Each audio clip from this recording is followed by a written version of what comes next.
Everyone, welcome to Nervous Rex. I'm here with the lovely Dillard, and we were just talking about sleep and coffee. Yeah. We have a very special guest, DJ Mateo. He's waiting in there. I see marijuana smoke billowing, but I don't know if he's allowed to smoke in there, but it's okay. Anyway, I woke up at 4:30 this morning and haven't been back to bed since. So wow. I look tired and stoned and hungover.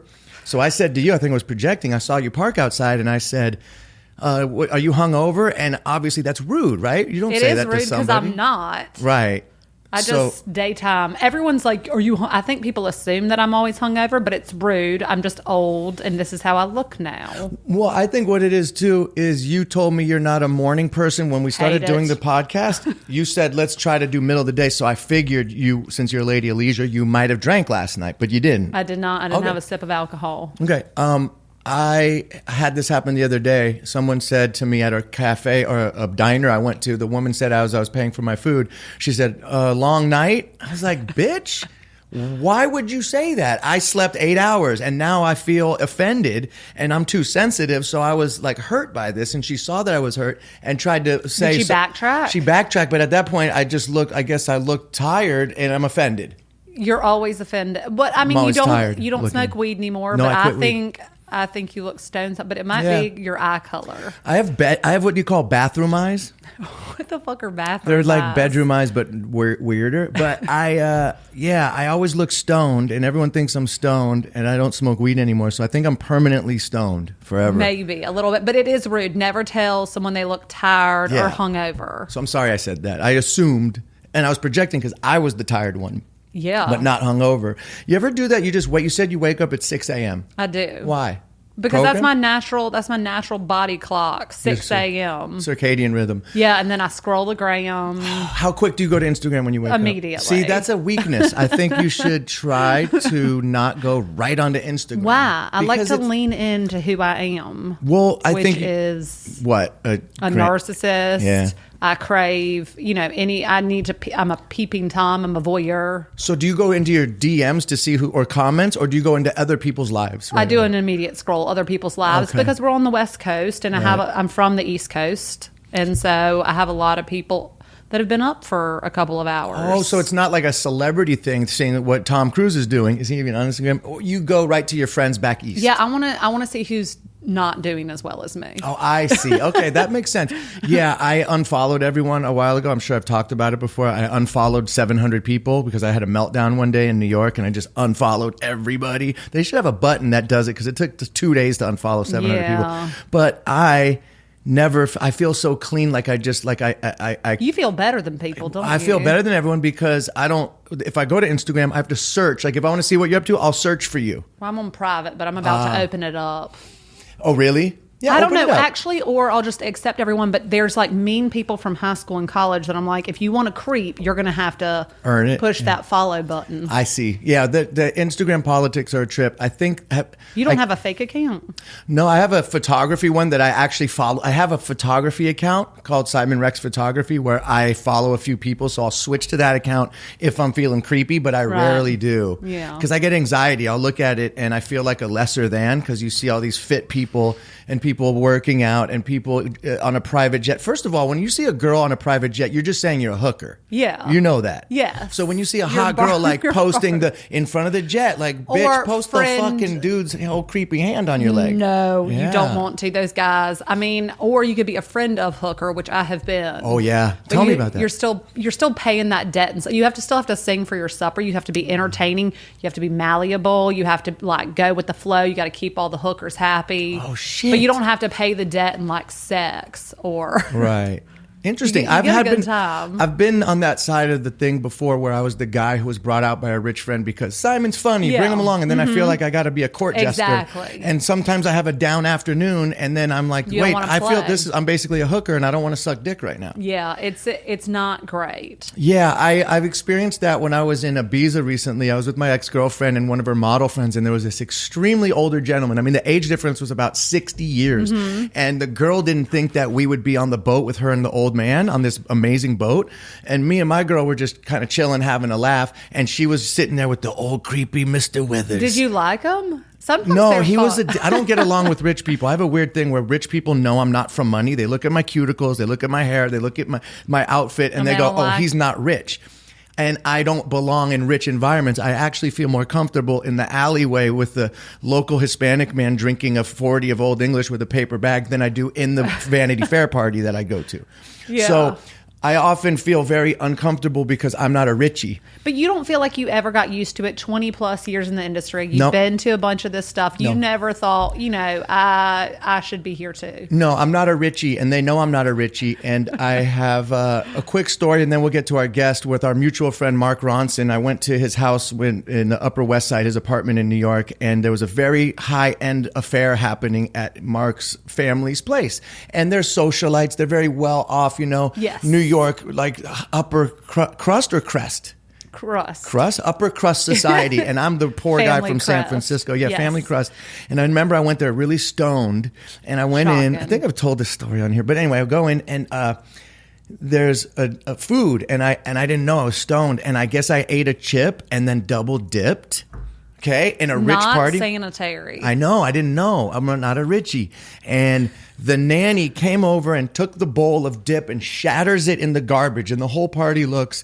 And I go, what? She goes, you double dipped. That's my British accent. Nailed it. And I just crawled into a little ball and I said, I don't belong here. So I don't. And you just don't want to do that anymore. I'm not a richie. I'd rather hang out with poor middle class folk. Well, you can hang out with everyone. Yeah. Well, my point is I'm not a richie. But anyway. Segue into my dear friend, DJ Mateo. He's got a crazy story he wants to share with us. He hit me up. We've been friends for over, 25 years, back with my New York days in the mid-'90s. And he reached out and said he wants to come on the pod. So let's have him on and have him tell his tale, shall we? Yeah. All right, bring him on in.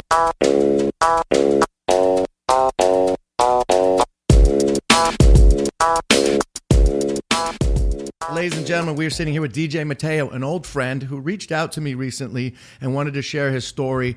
It's an interesting one, to say the least. Make sure you get up on the mic a little bit. And please, we've been friends for 25-ish years. We've hung out in New York back in the day. Yeah, at least 25 years, man. And we've I think even a bit longer than that. But yeah, I think since about 92. 93, I moved to New York. Somewhere around there. Yeah, 93, I met Ronson. Yeah, that's it. That's and when it happened. That's when I met you. Yeah, that was like right when we met.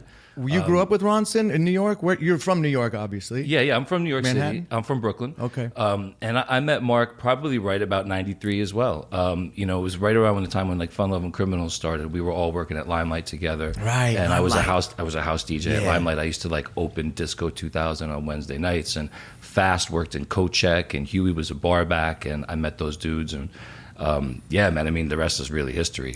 That was a fun era in New York in the mid-'90s, especially Limelight. That was the era, the Tunnel, Limelight. I wasn't even Palladium. in Palladium. The Palladium. Huey used to charge people. They had open bar on Friday nights. I'm going to wrap my man out. Huey used to charge people at open bar for drinks. So he'd come up to the bar, the side bar, and it'd be the two Coronas, and Huey would go, that's $14. Wow. And the guy go, that's open bar. And Huey would point to the main bar. I go, that's open bar.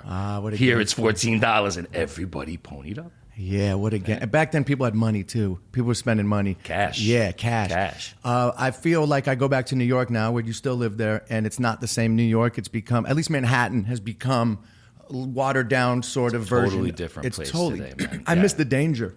Yeah, it's become like with the gentrification, it got like Disney-fied, man. Like you go to Times Square and I don't even recognize it now. New York is a whole different place, but I like it. I mean, I'm happy with New York today. I don't miss some of the craziness of the early '90s. It's a lot safer, that's for sure. It's weird that I would say that, but I do. It's like San Francisco's the same thing. I miss the grime, but you'd think about it. Why would you not want a safer, nicer city? But there's something about having your head on a swivel that made you feel alive. Yeah. And I was in New York recently, and I was riding on a bike through Manhattan, looking for that feeling, and I had to go all the way down to like 4th and D to feel like, I might get jacked right now. And even there, it's like, yo, you look around and there's all these new high rises, and everybody walking their designer dogs and shit. It's Yeah. totally different, man. Dillard, have you been to New York recently? Yeah. She's a Southern girl, but I imagine you went to New York in your My leisure youngest days. brother lives in New York. Whose? My youngest brother. Oh, really? He lives in the West Village. Okay. Is he gay? He is not gay. He works in finance. Okay. Well, that doesn't mean he could be straight. What in the South would a gay family member have to stay in the closet? No. Okay. It's 2019. Yeah, I have a transgender cousin, which is a whole other story. Yeah, it's 19. Everybody's woken out. Yeah, it That's doesn't how even goes matter. now. Yeah, and I wasn't saying it in a negative connotation. No, my 94-year-old grandmother took it very well. I mean, it was Interesting. wild. Yeah. New York, back in the day, there was, and being from San Francisco, you kind of see everything. So I was exposed to it at a very early age. But when I go visit my family from the South, it wasn't the same. They were a little more well, people still conservative. whisper. I mean, it's like it's worse to not be married or not Right. or to not have children.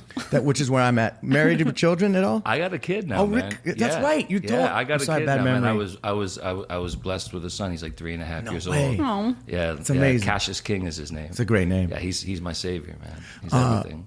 So, baby's in Brooklyn. Well, he lives in Great Barrington with his mom. Okay. And where's Great Barrington? Upstate? In Massachusetts. It's like right on the border of Connecticut, New York, and Massachusetts. It's the foothill of the Berkshires. It's a really nice place, man. So he's got the best of both worlds. He spends half his time in the city, well, like a third of his time in the city with me, and the rest of his time up there with his mom. That might be the best way to do it, because I don't know if you grew up full time in New York and you turned out great. And Mark, and a lot of people I know think growing up in New York would be crazy, but you actually turned out better, I believe, growing up around all that than too sheltered. So he got the perfect balance. Yeah, well, I mean, Right? he's definitely going to have the best of both worlds. He's 3.5. He's DJing already. What? Come on. He's DJing. He's playing vinyl. What's his name? DJ is name? Cassius. What's his DJ name? Cassius King. Oh, Cassius King. Yeah, man. Did you think about that when you named him? Absolutely. Yeah. I figured if he wasn't playing a set by the time he was 2, I failed as a parent. Well, there That you was go. it. So I got him. I literally taught him at a very young age. If you go to my house, I have musical instruments everywhere. I have an Right. upright piano. There's a guitar. There's a saxophone. There's my turntables and records. And I let him touch everything. Because when I was a kid, Everything? Just yeah. Yeah.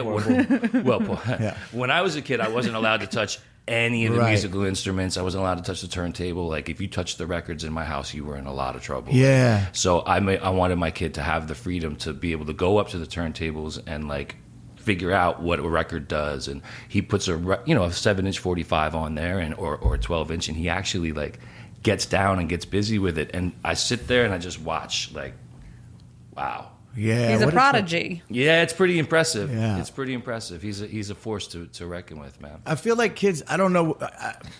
I think every generation this happens, but I see kids now. There's this 10-year-old kid I want to get on the podcast who I met recently, who's so much more advanced than anyone I knew at 10 years old. I think kids are growing up way quicker, obviously, with this whole technology shit and the internet and cell phones. And what age are you going to let Cassius get on a smartphone? Because the big debate is, it's fucking kids up at an early age. If I was a parent, I would be a little wary of putting my kid in front of social media. Well, I mean, there's a difference between putting the technology in their hand. Like my kid has an iPad already. Right, he has his own iPad, Right. and it's very limited as to what he can watch on it. Right, Yeah. and I supervise him when he watches it. I know the content that Good he's parent. seeing. There's no commercials on it, which I like. Yeah. but there's like tons of advertising for toys and I hate stuff. that. And I hate that. Yeah. but at the same time, it's like I'd rather him watch that than watch the commercials on public TV. Right. I don't want him to see. Those are the same things. They're just drilling them to be future customers. So Yeah. I try to, and I limit the amount of time he's on his pad. It's usually like he gets about 45 minutes or an hour a day at max, and it's always time when I want him to be like calming down. Right. Like sit down on the couch, here's a snack, here's your iPad. Go ahead and pick some stuff to watch out and zone out while I cook dinner. Right. But it's crazy watching them swipe. I mean, Oh, they're so like so intuitive the way they are. Exactly. Yeah, it's crazy. Yeah, that's my point. Is these kids are really smarter, really smarter. I saw a kid at the airport. The mom gave a 3-year-old kid a magazine to shut the kid up. It was acting on, and the kid took the magazine and went and tried to started to swipe. swipe it. It didn't understand what a magazine was. It thought that the magazine was an iPad. I said, oh, that's the difference in this generation, is that it didn't know it wasn't a screen. I was like, oh shit, these kids are little robots. Well, yeah. a colleague of mine said to me yesterday, and actually this has been kind of in my head the last 24 hours. She said, we were talking about my son, and I was saying how bright he is, and she said, this new generation of kids are so bright, and like, thank God they're extra bright, and they need to be, because they're going to be the ones that save us. Right. Like if it's this, they have to be extra bright and extra smart and extra advanced, and like, thank God that they're here to do that for us, because we fuck shit up. Yeah, well, that's exactly it. I was watching this thing on whether or not you should let your kid. What age do you have? The technology, and the other argument was, well, if you don't, they're not going to survive in this world that we live in now. That they need to be savvy. Absolutely, those are the tools of today. They have to be good with that stuff, because that's how they're going to operate. Yeah. And it's like technology is one of those things. You either get with it or you get run over by it. Right? Totally. Like, even as a DJ, I guess you would call me, at my heart, I'm a purist. I'm a vinyl DJ. Like, I've been playing with records like Mark is. Mark is a vinyl purist. When you see Mark DJ out, he's got 2 turntables and a mixer. Even though he's using the computer, right, he's still got vinyl under his fingertips, right? And that's that's how we used to carry our crates everywhere. But now the technology has evolved to a point where we show up with a laptop or a thumbstick, or there's going to be a point in the near future where you just take your phone and you put it near the turntable, and all your music is on there, and it's like you're grabbing stuff out of there, like all that Minority Report shit. Like, that's going to be the future of DJing, I think. Right. People be like, oh, I got that over here, and put it on the... Yeah, that's so crazy. I remember back in the day carrying Mark's records in for him. I was saying earlier, I'd be Selector Simon. I would come in with the crate just to get into a Vanity Fair party and just to hand him his records and select them. Those days are over. But sometimes you guys go retro and actually bring vinyl. Or is that too laborious? We still bring vinyl. No. We still bring vinyl, man. Yeah? I plan on hopefully one of the next couple of years. I really hope. And Mark, if you're listening, man, I would love you to come down and DJ the Vanity Fair party with me anytime. It doesn't pay, but anytime you want to come play the Vanity Fair Oscar party, homie, just show up and DJ with me. It'll be fun. So what gigs you been doing lately? You're in town. You did a Vanity Fair party, right? Yeah, I just did the new establishment summit out here. So I did a thing at the Performing Arts Center last night in Beverly Hills, and we did a party up in the hills the night before that. And I guess their summit is like a symposium where they get a bunch of forward. What symposium? Symposium. What is that a word? Is that a word? I don't know. I want to learn. That's a word, right? Can I write that? Symposium. Symposium. I think it means like I don't even know. I think it means a group of people sitting and listening. It's like a TED Talk. Oh, okay, got it. Like a conference or meeting to discuss a particular subject. There's our word of the day. Right. So it's a symposium where they get a bunch of different speakers, forward thinkers, to come down and talk about different. And I think it's pretty Hollywood focused. Like Jon Favreau was one of the speakers. Ed Norton premiered his new movie last night. So that's that Vanity Fair work thing I do. And I'm on my way back to New York tonight. And like, I saw you put this podcast together, and I don't know, man, something just went off in my brain, and I was like, let me reach out to Rex and hit him up, because there's something I want to talk about, and that's that, like, the oceans are really, really, really, really dirty. Everybody knows that. And I got really, really sick from bacteria that's in the ocean. And if you have what I had, which was a compromised immune system, and there's a lot of people walking around that have compromised immune systems from a whole host of different medicines that they're on, they're not really aware of how severely their immune systems are compromised. And if you go in the ocean, you get a cut, or you go on the beach and you get a cut, you fucking die. Right? That's it. And nobody's talking about this shit. And the reason nobody's talking about it is because everybody dies. Everybody that gets this bacteria in them dies. That's it. And my friends, my dear friend put it to me. He was like, yo, you have a responsibility to go out and like talk about this, and just to put it out there, because there's the people that do survive, and there are some people that survive. Not everybody dies, but like 1 in 10 people make it. And the people that make it live. Yeah, survive. You being one of them? I'm one of them. Yeah. When I woke up, I was in a coma for 2.5 weeks, and when I woke up, the surgeon told me that how lucky I was to be alive. She told me that 1 in 100 people would survive this. Wow. And I was like, really? How many of you have you had survive? She goes, oh, you're it. Wow. Like, you're it. Tell us the story. Walk us through it. Right. So basically, I mean, in a nutshell, I have arthritis, I have rheumatoid arthritis and psoriatic arthritis, and they're a nasty autoimmune disease. A lot of people have it, and there's all these new medicines that they have on the market that are targeted to people with psoriatic arthritis and autoimmune disease to suppress them. And what they do is they suppress the shit out of your immune system. Now, me being an active, young guy, and an ocean lover, I'm always in the ocean. I'm always surfing. I'm always body surfing, kite surfing, doing something in the ocean. And therefore, I'm cutting myself a lot in the ocean. As the years have progressed recently, the oceans have gotten toxic. The bacteria in the oceans are at all-time highs. And, the waters are getting warmer. And they're perfect breeding grounds for bacteria. So I was in Miami, and I was literally body surfing, bro. I was just fucking body surfing. That's it. And I cut my foot.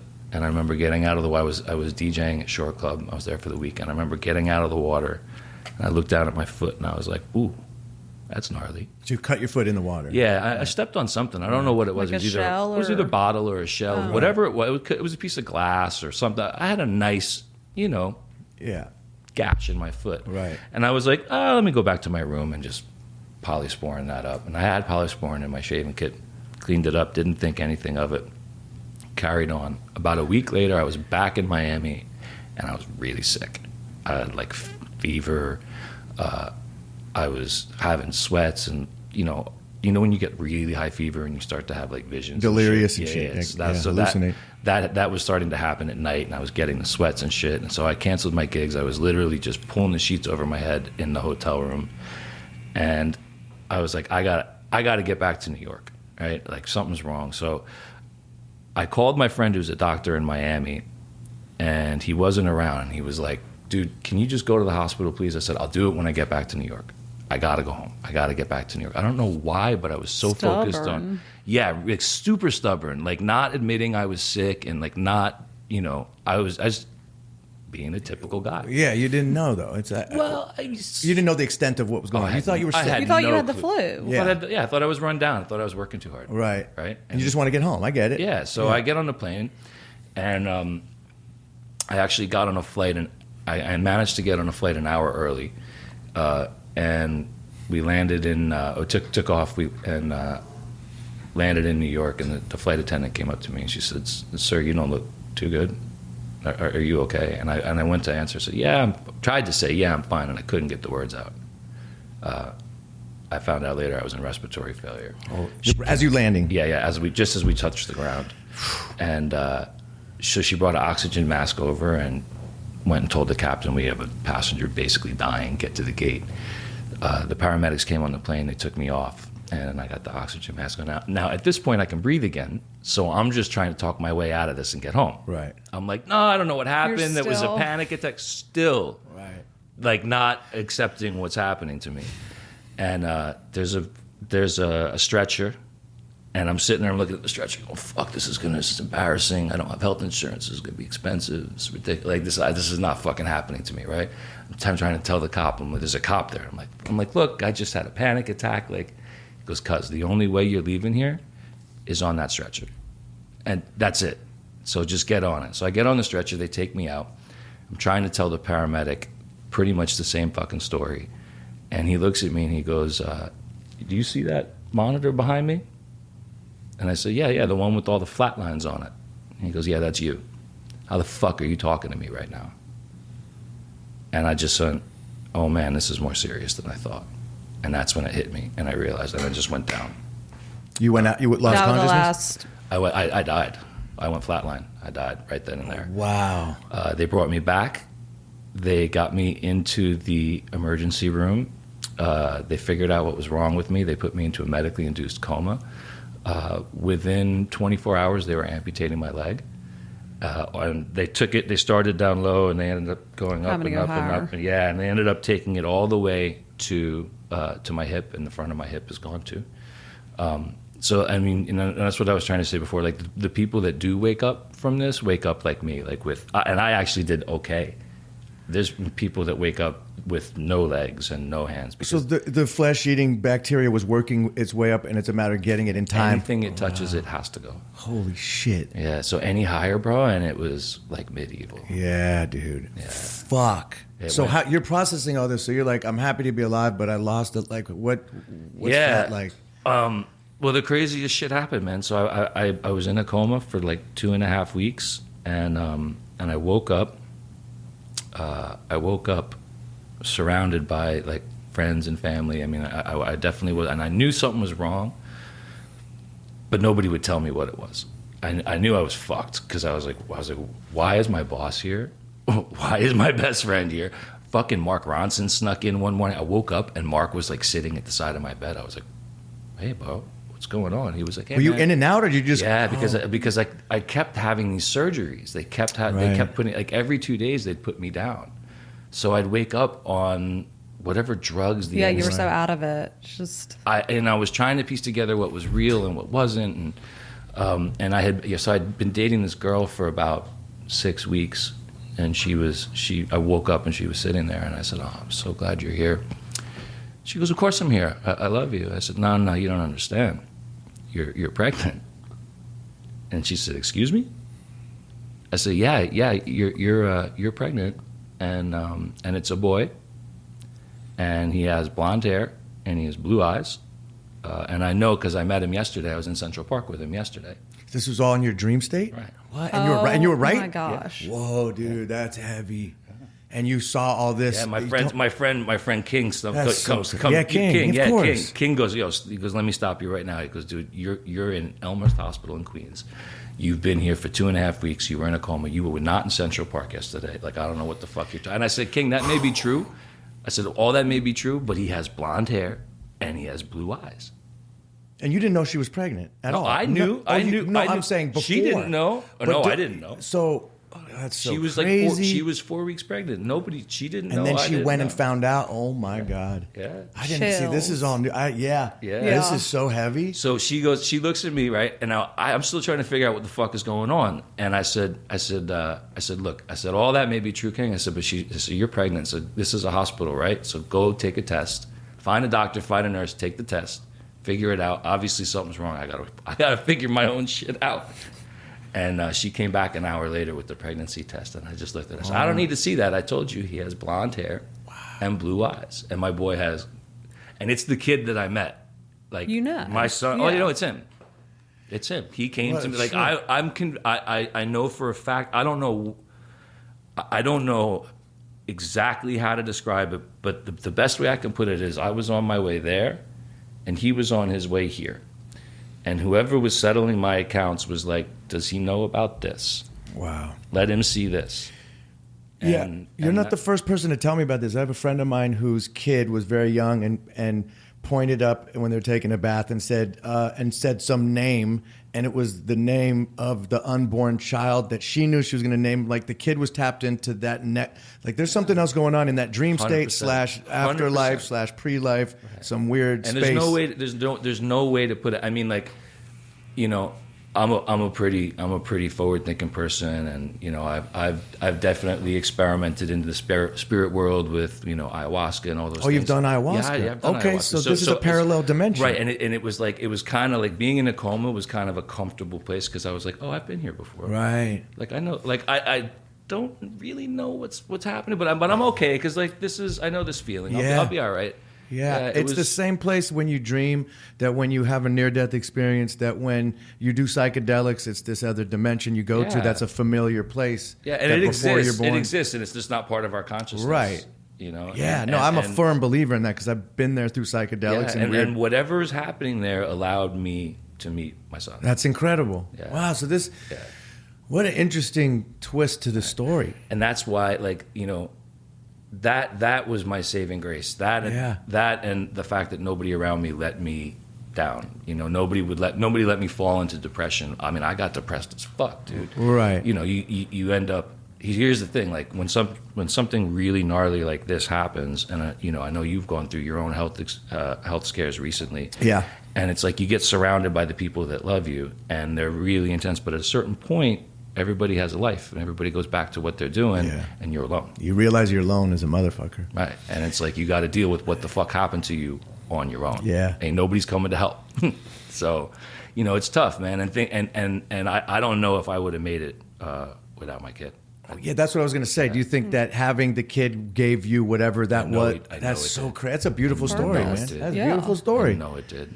Wow. And the thing is, I don't know, man. I for some reason, when I saw you started this podcast, it just clicked. I was like, hit Rex, and like this is the place to talk about it. And like, I wanted to talk about it, because I wanted to share the wonderful side of the story, but also like I said, there's people that are waking up. There's people that aren't waking up. Like 30 people a year, 40 people a year get what I got. So what is the virus or the bacteria called? It's called flesh-eating bacteria, or necrotizing fasciitis, which is actually a condition of that's caused by two bacteria combining.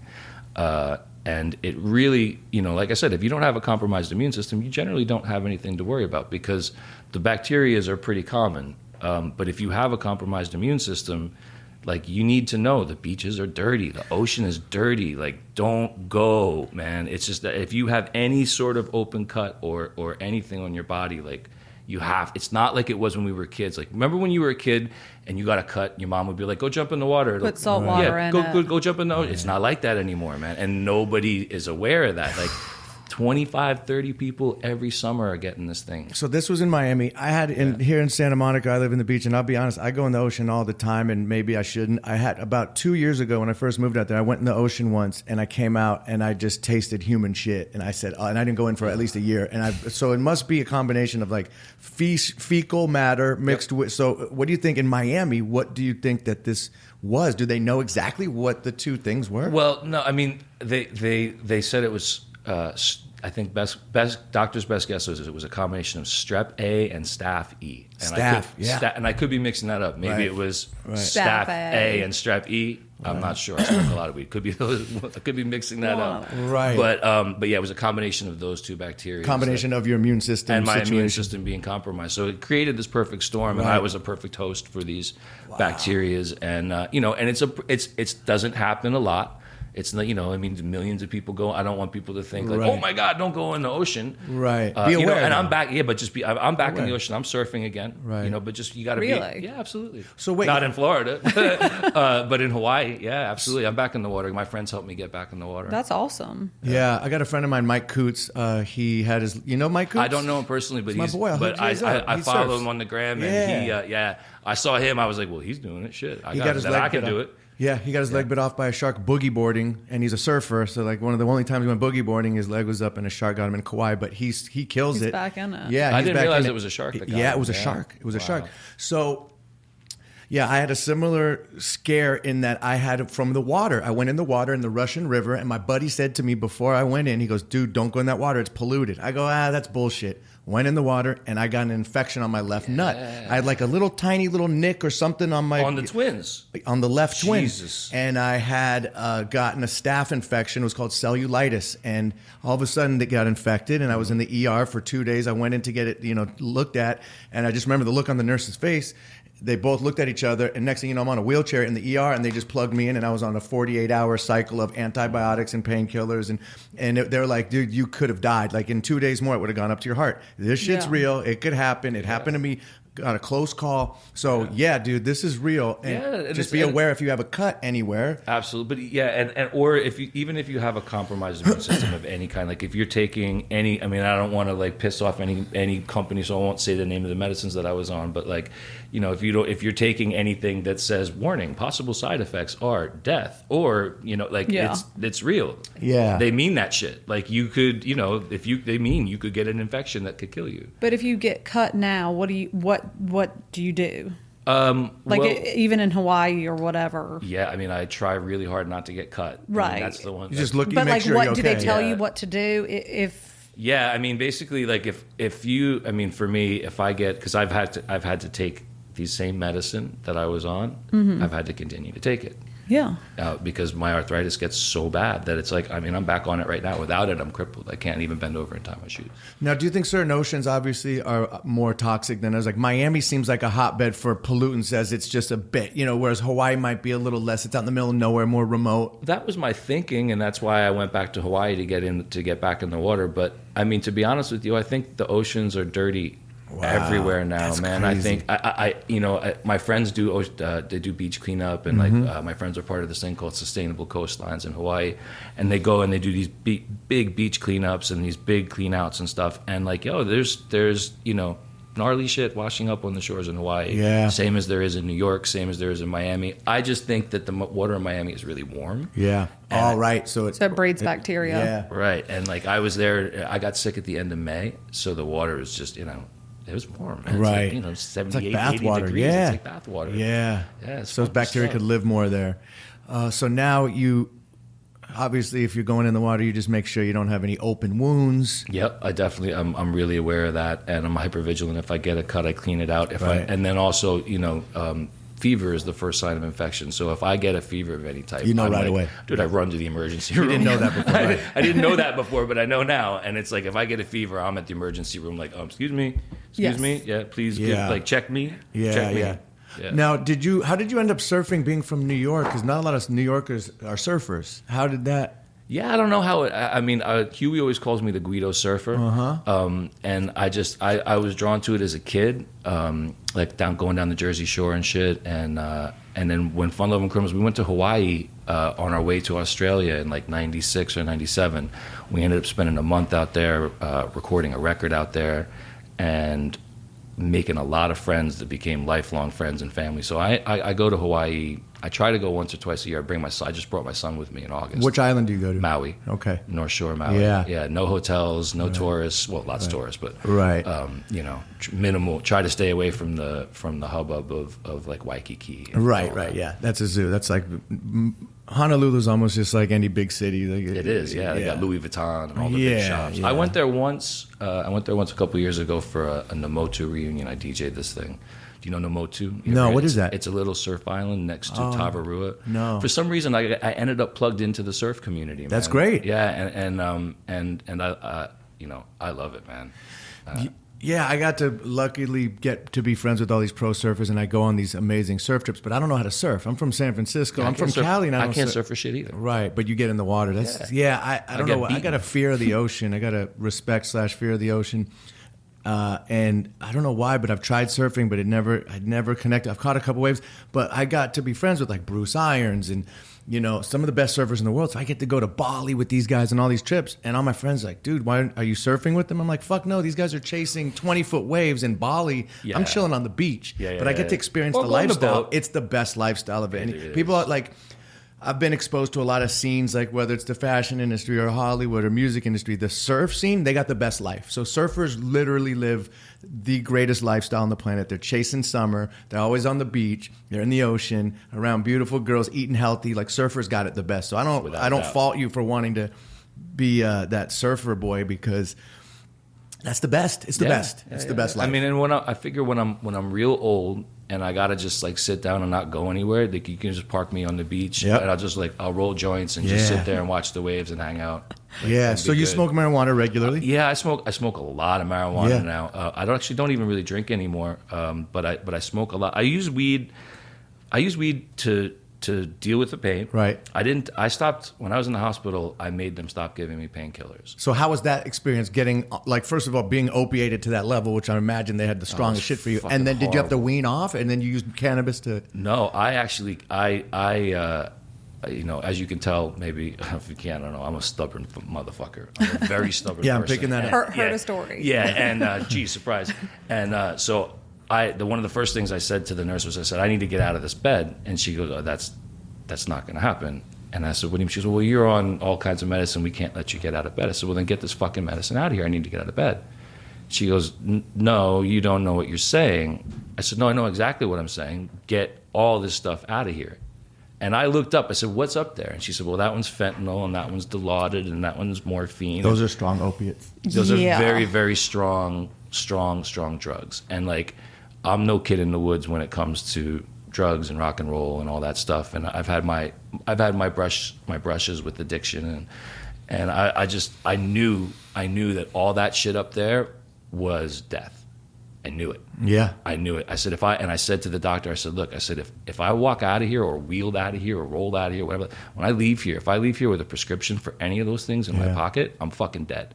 So great job saving my life, but I'm dead. So how did you wean off while you were at the hospital, did you just lower your dosage till you and smoked weed when you got out? How'd you do that?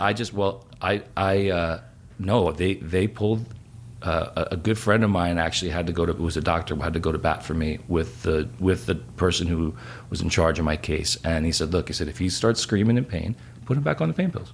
Yeah. Put him back on. But he wants off, get him off. So they took me off, and I mean, by the grace of God, the pain was bad, but it wasn't unbearable. I'm in pain right now. Right. I have phantom pain that I was going to ask about the phantom. Yeah. That's a real thing. Yeah, well, that's a real. So you feel pain. Very real. So thing. can you explain that? Most people will never even understand. Most people probably don't know what that means. Right. So phantom pain is basically like when you lose a limb, your brain doesn't know that the limb is gone. Your brain thinks that the nerve pattern is still there. So it sends nerve. Like I can feel I don't even close my eyes. I can feel my knee. I can feel my heel. Wow. I can feel my toes, and that's like it feels like it's pins in, like the worst case of pins and needles you've ever had. On a 1 to 10, it's like a constant 3 or 4. It's always there, and then at random intervals, it spikes to a 10, and it'll stay there for like 3 seconds, sometimes 10 seconds. Oy. But it just shoots up to a 10, and like I'll be sitting there, and all of a sudden I'm just like. So what does this mean? How does this so this is obviously just a neuro thing in your brain that signal goes to your brain that it hurts, but there's nothing physically there to hurt. Correct. So how do you explain that? It's a lot like how tinnitus people when they lose What's their hearing. tinnitus? Tinnitus is the ringing in your ear. So if you lose your hearing, what? You get exactly. It's a replacement tinnitus a lot of times. Right. So it's kind of the same thing. It's like your brain wanting to communicate to those nerve paths. Right. And they tried to put me on medicine for that. They put me on this stuff called gabapentin and this other neurological painkiller. You wouldn't do it? Dude, it made me want to jump off a fucking roof. Okay, what about psychedelics? Because I don't know if I'm correct, but I thought I saw that you could do certain, like maybe it's psilocybin or something, to negate that long term, I think. Is that a treatment? Or? Definitely. I mean, I did some microdosing with psilocybin, and I've had actually really good results with that. Yeah. Like great results with microdosing. When you say microdose, how much do you do? Like, what's the amount? And it's a minuscule amount. I think it was about 1/10 of a gram. So do you get high, or do you just kind of feel, oh wait, I don't even know. It starts to rewire your neural net. Yeah. Right. It just starts to create this new path of neural network, and it's like totally happens autonomously without you even really paying attention to it. Wow. So I've had good results with that. It doesn't help the phantom pain, right?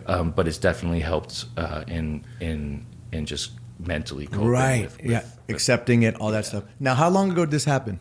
It happened in May 2015. Okay, so 4 years, a little over 4 years ago. I remember everyone talking about this when it happened. I never knew the extent of this story. It's so interesting to hear it firsthand. Yeah, I don't really tell it to many people. Yeah, That's why now it's out. But. Well, it ends up being a beautiful story about your kid and about you surviving, and in the end, what a trip. And it's good that you can tell other people to just be aware. I mean, a couple people might hear this who it might affect. Yeah, I mean, that's the idea, right? And, look, Chris Nunez put it to me. You know Chris? Yeah. So Chris is Miami tattoo homie. The tattooer. Yeah. And so Chris is a really dear friend of mine, and he came to see me one night recently, and he was like, yo, you have a responsibility now. Like, you've recovered, and you have this wonderful family and this kid, and you have a great relationship with your son and your mother, and you're thriving, and you've gone from survival mode back into thriving. You're doing well. He goes, you have a responsibility to talk about what happened to you, and if you help one person, that's it. Yeah, one person, man. Like that's what I'm saying. Like 30 people or 35 people this year got what I got and died. So like if one person hears this and goes, "Oh shit, I'm on, whatever medicine. Let me not go to the beach today because I have a little bruise over there or whatever." Yeah. No, this isn't talked about. I don't think a lot of people know. I mean, this is something. No, because most people die. Right. Most people don't live to talk about it. Yeah. And your story is so crazy just also because do you believe Do you believe that everything happens for a reason? 100%. Not to get all deep. Okay, Yeah, so in this 100%. case, because I was struggle with that one, why did the kid within right now out there, some kid just got fucked? Why did that happen? What reason is that? Sometimes I wonder, is it really that, or is everything chaos and random? In this case, I can't help but think everything happens for a reason, and this is a bigger picture, and now this is the beginning of you being able to share this on a larger platform and helping other people, which is, I guess, what it's about, is helping others. 100%, man. Like there was a lot of things given to me when I lost my leg. I also lost my finger, which is and pretty much the use of my thumb, which as a DJ is a right. bitch, Are you right? That's your left hand. Are you right-handed or I'm left-handed? right-handed. Oh, you're right-handed. I'm right-handed. So I can drive because I have my right leg. So Right. that was a win. Right. And I did the math. I was lying in the hospital bed when the surgeon finally came to tell me everything that happened. I did the math. I was like, okay, one leg down, one finger down. Right. All right. All right. We'll be all right. Yeah. We'll be all right. Yeah. So, man, okay, so that moment when you're told that news, like, what, I can't even imagine what you're feeling and thinking. That seems to be a pretty optimistic attitude, to just say, I'll be all right. I don't think a lot of people, I wonder what I would do in that situation, how optimistic I would be. I guess you have to be until you're in something like that. You don't know. This is. I mean, the answer to that is simple, bro. You never know how strong you are until strong is the only fucking choice you have. Yeah. And now you got a kid, so it's not about you. Well, and that that was such a huge win in the win column for me. Being surrounded by all my loved ones, and my boss at Vanity Fair came. She was right by my side. She was like, you take as long as you need to get better, but you're coming back to work February 28th, just so you know. And I like that. So in my mind, I was like, oh, cool, I still got my job, right, and I got to get back. So now I have a kid and I have work. Oh, now I've got two things to focus on. Yeah. Great. And then, Mark and Stretch and Dante and all the homies coming by, all my music boys coming by. Tim Latham was there, and I was like, oh, I need to get back to work on music. And I remember Tim coming in, and I was delirious. And I was like, Tim, can we get the brand new heavies to come down? And and Tim was like, yeah, sure, Mateo, we can get the brand new heavies. Yeah. Okay. But yeah, I mean, so I was given a lot. Yeah. And I held on to those things. Yeah. And put it all together. And I'm not gonna lie, man, there were dark moments. There were real fucking dark moments. And, there's some sort of divine intervention that came in and moved, like how I had the province to tell the doctors that I didn't want pain medicine. I don't know. I actually credit a lot of that to Dante Ross. Dante came in and he didn't say a fucking word. He just slipped a pair of AM's dog tags in my hand. He didn't say a word. As a reminder. And I looked at them, and I hung them shits around my neck, and I wore them every day. And I was like, yo, y'all get these fucking drugs out of here. What was your relationship with AM? Were you guys tight? Yeah, I mean, we were good friends, man. I mean, we weren't best of friends, but we were colleagues, and we came up. We did a lot of parties together, and we definitely had a mutual respect. Yeah, it's so funny because obviously you probably heard of DJ AM. He was a DJ that became the first rock star DJ. Yep. He was sober. Was it 11 years? Something like that. About 11 10 years. or 11 years, yeah. And he relapsed and had opiates as part of what killed him. Yeah. And he changed the game for a lot of DJs. Myself included. Right, yeah. Everybody. And I remember, this is really interesting, I got to witness something really cool. I remember watching Mark watch Stretch, and not biting at all, but learning from the best. Yeah. I remember watching Mark watch Stretch and learn, and then I remember watching AM watch Mark and learn, and I was like, wow, this is special. I'm watching the best in the game learning from each other. No different than a dog watches another dog how to take a piss. I watched Stretch learn from Clark Kent. There you go. So I wasn't around then. The lineage goes on. Yeah. I mean, so I was young. I was really young, but actually a lot of that was me taping that shit on the radio. But. So okay, so let's just do a little DJ history. Stretch just had his 50th birthday. We're talking about Stretch Armstrong, by the way, everybody. Shout out to Stretch Boogie. Yeah, I got to get him on the show. I think he gets in town today. I think he's in LA. Really? Yeah. Did you? Nice. You were in town. You were in LA when he had his 50th in New York, so you didn't get to go. I didn't get to go. I wanted to fly out for it, but he's not worth $700 to me, so I didn't go. But you got miles, air miles, bro. Yeah, I don't. Miles. I'm not good with miles. I never accumulate miles. I need to get better about that. But Stretch is just a legend in the game. You said he learned from Clark Kent. Let's go through the lineage, the chronological order. How did the DJing thing start? Was it Kool Herc, or is that the beginning of hip hop? Well, Kool Herc is credited with being the father of hip hop, right? And Kool Herc was definitely the guy that was taking. He created a style like they were doing this party at this place called the Rec Room on Sedgwick Avenue in the Bronx. They just celebrated. They had a big anniversary for it. So Kool Herc is credited with being the godfather of hip hop. But Flash came after him, and Flash was the guy who was doing the first freezes, finding the But Kool Herc was doing the same thing too. There's a debate on who the first guys to do what were, but they just captured a lot of it in that documentary on Netflix, and from what I understand, they were pretty accurate. Yeah. Who started scratching? That would be Grand Mixer DXT. Never heard of him. I kind of know my shit. I never heard of him. Was Grandmaster. I believe Grandmaster Flash claims to be the creator of the Baby Scratch. Dillard, you know all this information. I mean, this is wild. I remember the DJ AM. I mean, I remember seeing him. I can't remember what club it was. It was on. He was everywhere. He changed the game. It was in 2007, 6 when I moved out here. Los Palmas. There it is. Oh my gosh, you're right. So that was that was his spot. He owned that he spot. Bought it, and so do you remember LAX? It became LAX. Yeah, it became LAX, right? And then they opened one every in Vegas. club iteration. Right. I mean, Yeah. So do you remember Adam and I used to DJ together when I was in LA? We do this party at Joe's. Joseph's. My favorite. Right, yeah. Around back so then. I'd bring the turntables and he'd bring the speakers. Wow. And we'd split $150. Yeah, that's what it used. Dude, and we were happy. Living the dream. That was before the DJ became the celebrity. It wasn't about the DJ was off to the side. It was before the DJ became the name. So I met Adam when he was in Crazy Town. And right. I was DJing Fun Loving Criminals. Yeah. So, and that's so you guys have a similar thing. That's how you guys were the that was how we linked. And when we were out here, I remember I went on first, and Adam was sitting at the table with all his friends, and I was doing that New York wordplay, Clark Kent, Stretch Armstrong, quick mixing shit. And Adam and all his friends were sitting at the table, and they were like, "Yo, he's biting your style, B." And Adam's like, "Not possible. He's never heard me DJ. Right. It's not possible." Right. So he gets on, and I go sit down with Huey and the boys, and he starts doing his shit, which obviously was influenced by Mark, right, and influenced by Stretch. And they're listening to him play, and they're like, "Yo, this dude's biting your shit, bro."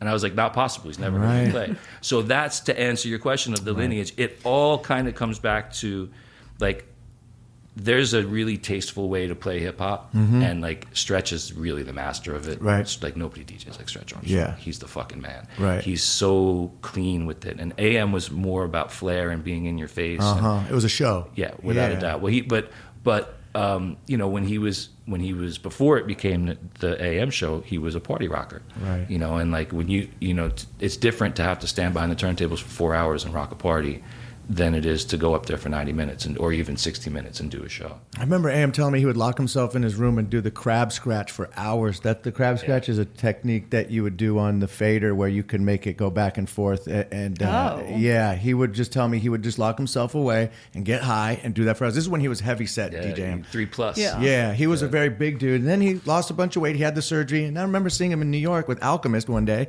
And we're sitting out front of Al's crib on 40, I forget, he on the west side of I forget exactly where, but AM was eating a piece of pizza and he's looking at me and he's like, "I just had this stomach surgery. I want to eat this pizza, but I can't." And I'm looking at it, but I get full after one bite. And I remember him going through the transition.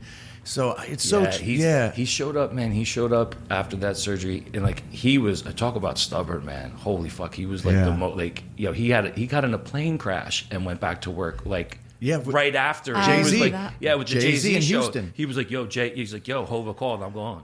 I remember him. We were like, "Yo, you're out of your mind, dude!" "Yo, you're gonna get on an airplane?" Yeah. And he was like, "Yo, I'm going." Well, he told me that. He said, "How do I say no to Jay-Z gig in Houston? I got to get on the plane." You say no. And you say no. Look, if you ask me, and this is only my opinion, take it for what it's worth. I think he died in the plane crash, man. Yeah. Yeah. Because I think all that crazy shit that happened around him after that plane crash was just, you've got people telling you, to go back to work. You got people telling you not to go. It's all this shit happening. Who's to say what happened? Bro, at the end of the day, he ended up walking out of the hospital with a prescription for Xanax and pain pills, and he needed it.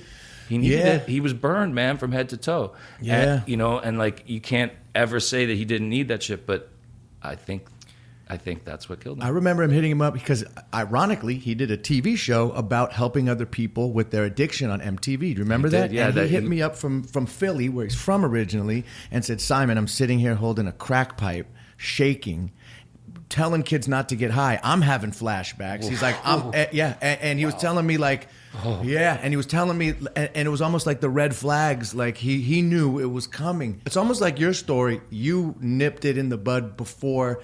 You're not going to die when you got out of the hospital because you made sure that you weren't going to get back on any program of taking drugs. Well, I had to listen. I mean, I had to, like I'm not Adam, and his story isn't mine. I had, but Dante, at that right moment, at that right time, just reminding me of what my friend went through was enough to shake the shit out of me and go, no, I can't. Because, and cumulatively the kid come. Because if, like I said, if my kid wasn't coming and I wasn't surrounded with all that love, man, I might have very easily been like, yes, please. Like, just go. Just give me all that shit and fuck it. I'll be gone eventually. Because really what that shit is suicide on the installment plan. Yeah. And like you gotta know what you're doing. You kind of have to know. I mean. Well, what's crazy is I was 1,000th of your situation when I was in the hospital for 48 hours, just getting numbed up with all this pain. And I remember there was points where I was coming in and out, and I was like, if I go. There's this point where you're just like, I don't even know if I'm dead or alive anyway. I'm so medicated right now. Like, what you feel like you're in that purgatory. Like you're. Do you feel invincible? Well, that shit. Some of the drugs they give you, like the anesthesia drugs, they don't even know how that shit works. Like, it's so the anesthesiologists are like, we're not really sure how. Like, it's a trip. You go completely to. That's the place you went to. That's the place. Yeah. Well, it's adjacent. Yeah, it's adjacent. The medical place is not 100% there, but but I know. But I've It's almost like the place you go on whippets. You ever do whippets? Yeah. You go out of your prefrontal cortex to a place. Smile. Yeah, no, it's okay. It's on video, right? I'm like, yeah. No, it's okay. But that's a place you go to where you are completely out of your thinking brain, and you're just not. And it's a disassociative. It's like, that's what ketamine does. That's why people use ketamine for depression, and it's being used for. That's the horse tranquilizer. Yeah, it's a horse tranquilizer. But I think it's one of those things. If they use it in really small doses, they have good success with it. It's when you get people that have addicted personalities like me. They're like, oh, I could take 10. If one works good, 10 should work better. There it is. Right. And that's like just to not to dwell on the thing with Adam, but it's like he was an addict, and like, you can't give an addict a bottomless prescription and expect any other result. Yeah, any other result. I mean, I'm pretty sure this was before the relapse. It was before the plane crash, definitely. Yeah, so it was before his relapse. It was before the plane crash. He said to me one day, it was right around when he was doing like EDC. Mm-hmm. He was like doing festivals and stuff, and he had gotten to a point where he was like, I've done it all. I've got to start all. I want to like break it all down and start from the beginning again. I want to break it all down and go back to the beginning, and that's the addict's mentality. Right? Is like, let me destroy all this fucking shit and like and burn it to the ground, and like that's so. Even in sobriety, he had that flair for that potential for destruction. Yeah, man. Okay, so listen, if people want to find out more, is there an organization that you said you work with for any of this stuff that people want to learn more about this? Is there anywhere people could go? Like, at this point, I don't have any affiliations with an organization. Anybody wants to hit me up, and anybody that has any issues, you can go to my website. It's imdjmateo.com. My email address is on there, and you can or you can DM me on the gram. imdjmateo. Anybody that wants to talk about anybody that woke up missing a body part or got affected by this or had a friend that got affected by this, man, I'm just putting it out there. I'm there, and I want to get involved. I have no idea how to. Well, maybe this will. I don't even know. I think talking about it was the first step. Right. And like, is this the first time you've really gone 100%? Man, well, thank you for doing it here, dude. I really appreciate it. It's a mind blowing story, and I feel this is going to spread and help people learn about this. And who knows, this might lead to somebody hitting you up and being able to build. And I appreciate you opening up. I imagine that's not easy. I wasn't ready. I wasn't ready to talk about it until recently, Right. and I finally processed it. And I finally, like I said, I think I just hit a point, almost 5 years later, where I've recovered. Thank you for doing it here, bro. It means a lot. And R.I.P. DJ AM. We're glad you're still here, dude. Yeah. You know, you made it. You beat the odds, and you're here. Man. And you know, your kid's gonna grow up and have a great life, and you're gonna keep spinning. And I can't wait to come see you DJ next time. I want you to invite me to the Hollywood Hills parties, because those are the ones.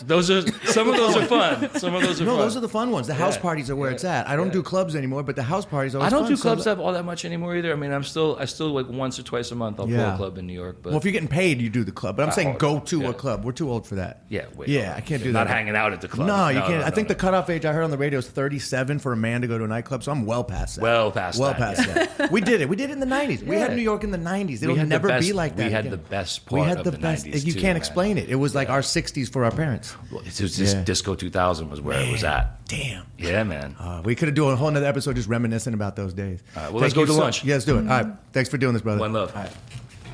Wow. All right. Well, guys, if there's a lesson to be learned that you can take away from Mateo and myself, it's that just be aware if you're jumping in a lake, or if you're jumping in a river, if you're jumping in any body of water, just be aware if you got a cut on yourself that shit could happen, man. I'm not going to try to be funny and wrap this up. I'm just glad my boy lived. I'm glad I lived.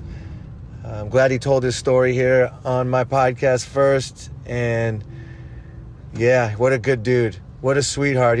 Mateo's always been the best guy. And I remember hearing about this story from my friends, but to hear him tell the story in person was really heavy. And how incredible the whole thing about being on his deathbed and seeing his child and the whole thing. It's like a fucking movie, but it's real life. This shit's real. All right. Thank you guys for tuning in. I love you guys. Suck your own dick.